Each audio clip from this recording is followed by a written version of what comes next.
எனக்கு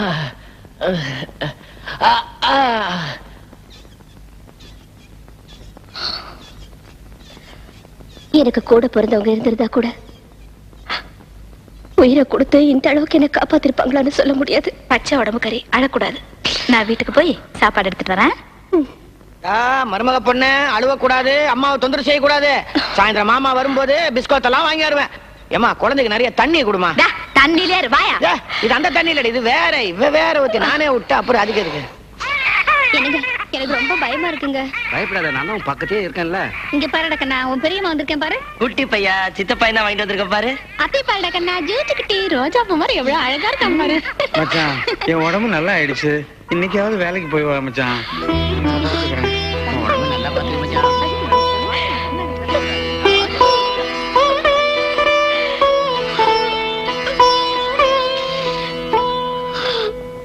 இன்ஜெக்ஷன்ல ரெடி பண்ணி நிறுத்திடுவாங்க.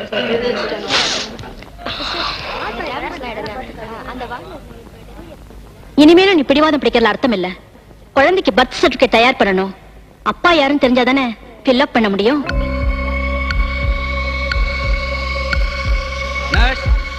ராஜப்பா எப்படி இருக்காரு? பரவாயில்ல டாக்டர், 2-3 நாள்ல எந்திரிச்சு நடந்தாருன்னா கியூர் ஆயிடும்.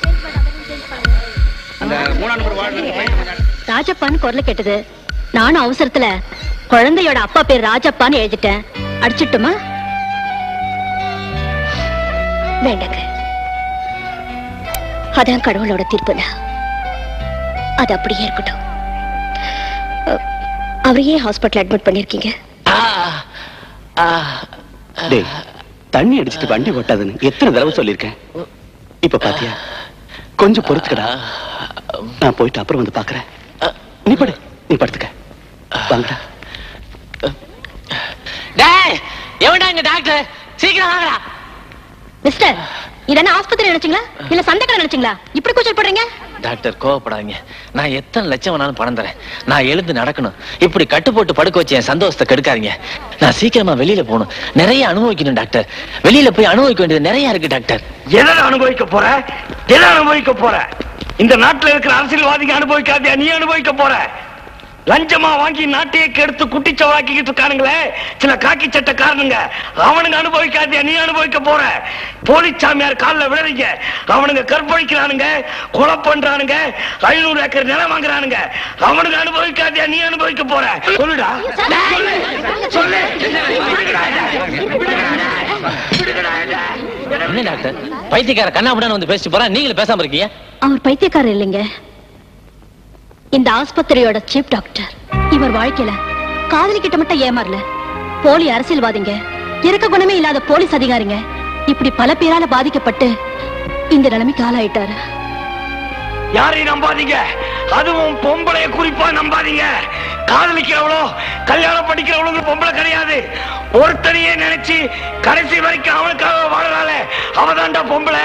அந்த மாதிரி பொம்பளையோட வாழ்க, அந்த மாதிரி பொம்பளையோட வாழ்க, அவனுக்காக வாழ்க. ஐயா பார்த்து நடங்க, நான் போய் மருந்து வாங்கிட்டு வந்துடுறேன்.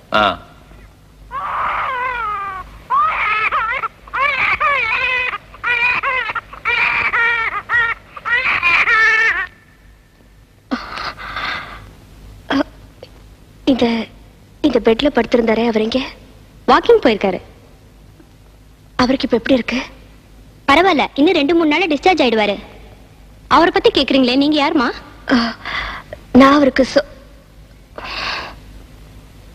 சொந்த மாதிரி. பெத்த அப்பனுங்களுக்கு கொஞ்சம் கூட பொறுப்பே இருக்காது. குழந்தைய பெத்து போட்டு ஆத்தாக்காய் கூட எங்க போனான்னு தெரியலையே. நீ இன்னும் சாகலையா? எல்லா பாவத்தையும் ஒட்டுமொத்தமா செஞ்ச நீயே இன்னும் சாகல. உன் பாவத்தை சுமந்த நானா செத்து போட போறேன்? அதிர்ஷ்டக்கார குழந்தையா, பொட்ட புள்ள அழுதே அப்பனை தூக்க வச்சுட்டா பாத்தியா? பொட்ட பிள்ளையா? இந்த அப்படி. ஆமாயா, ஆம்பளை புள்ளதான் வேணும்னு சொல்லி எல்லாரும் திருப்பதிக்கு போய் மொட்டை அடிச்சுக்குவாங்க, ஆலமரத்தை சுத்துவாங்க, அம்மனுக்கு பொங்கல் வைப்பாங்க. ஆனா நான் மட்டும் எல்லா கடவுள்கிட்டையும் பொட்ட புள்ளதான் வேணும்னு சொல்லி வேண்டிக்கிட்டேன். ஏன் தெரியுமா? இதுக்கும் 16 வயசு வரும். இவ்வளவு பெரிய மனுஷி ஆவா. எவனோ ஒரு பொறுக்கி இவன் மேலேயே கைய வைப்பா. அப்பவாவது உனக்கு அப்பங்கிற ரோஷம் வரும்ல.